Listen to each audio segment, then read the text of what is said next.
Morning children, I think that you are all safe at home. I am going to take science 2 for you all.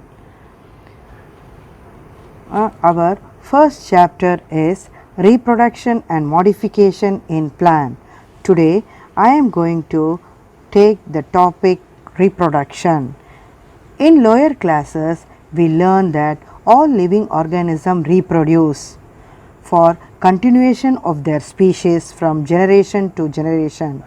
For example, dog give birth to puppy, cat kitten, human baby, etc. Like human, plants also have their reproductive organ. That is, male part of a flower is a stamen and a female part of a flower is pistil.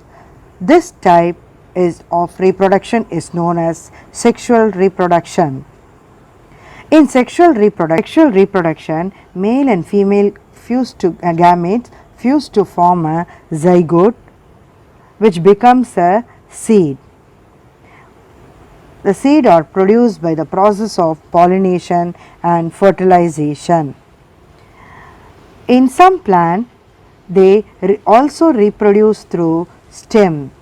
For example, sugarcane, leaf, example, bryophyllum.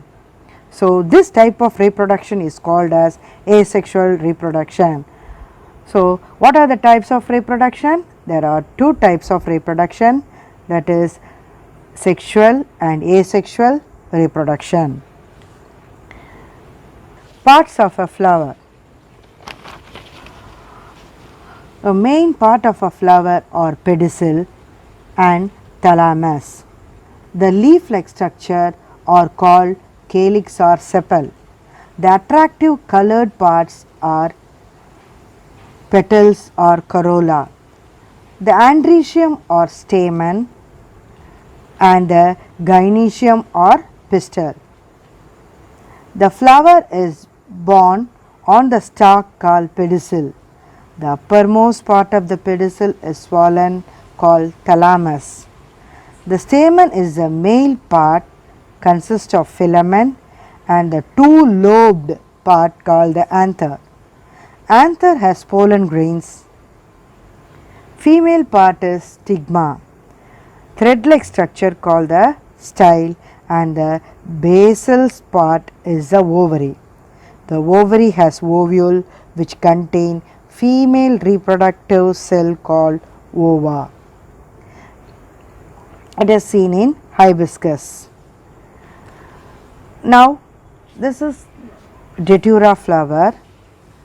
Flower has tubular stalk like structure called pedicel. The upper swollen part of pedicel is called thalamus. Flower parts are arranged in thalamus. There are 4 parts in the flower.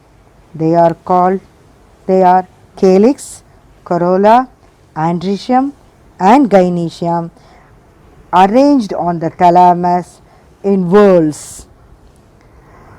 First and outermost layer of the flower is calyx. Second whorl is corolla.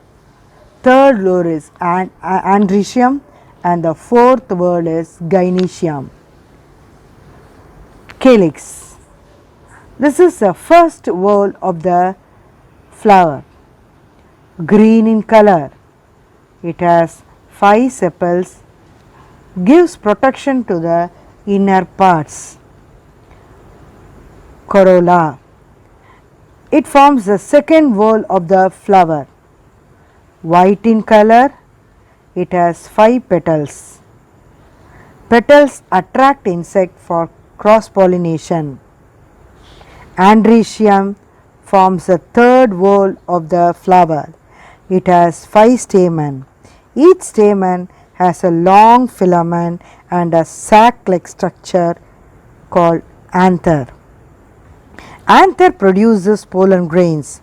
Pollen grains are male gametes, hence androecium is the male reproductive part of a flower. Gynoecium or pistil or It forms the fourth whorl of the flower. It is single. It has three parts: ovary, style and stigma. Ovary produces ova. Ova are female gametes. Hence, gynoecium is a female reproductive part of the flower. Next, we are going to learn about the types of flower. Based on the arrangement of whorls in a flower, that is, there are four types of whorls: calyx, corolla, stamen and pistil. The flowers are divided into complete flower and incomplete flower. In complete flower, the four whorls are present, that is calyx, corolla, stamen and pistil are present. So, this type of flower is also known as bisexual flower. It is seen in Hibiscus datura. In incomplete flower, any one of these four whorls are missing. So, it is otherwise called as unisexual flower. Example, bitter gourd, papaya, etc. Next, we are going to learn about pollination. In lower class itself, you have come across the word pollination and you know which are the agent which helps in pollination. The transfer of pollen grains from anther to stigma is called as a pollination. So this pollination is of two types. It takes place in two types. One is artificial and natural pollination. Artificially means by manually it is transferred. That is, pollen grains is transferred from stigma by shaking method. Next, natural pollination takes place by the insects, birds, etc., wind, etc. Pollination is of two types: cross-pollination and self-pollination. In cross-pollination, insects, birds, bees, butterfly, etc. act as a pollinator. They help to carry pollen from one flower to another. Pollen grains stick to their legs, wings or abdomen when they move from one flower to another. This is called as cross-pollination. In self-pollination means when a wind shakes the flower or when a butterfly agitates the flower, pollen grains could fall onto the stigma of same flower. Some plants that have both the male and female part within a single flower pollinate by this means. It is called as self-pollination. We can see it in tomato, beans, etc. Next, we are going to learn about the fertilization.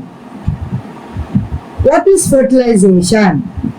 Male gamete fused with a female gamete is called as a fertilization. Now we are going to learn about the fertilization. When pollen grain fall on stigma, pollen grain start to germinate